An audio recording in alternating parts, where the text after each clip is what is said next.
How to use eBay watch list feature. To use the eBay watch list feature, you must utilize the tracking tool built in your buyer dashboard.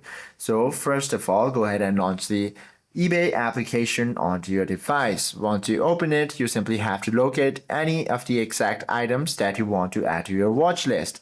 Once you find it, you can simply tap on this heart-like icon on the top right corner of the screen, or that exact photo of the product. From here, you can select any of the items just like this and tap on this watch option.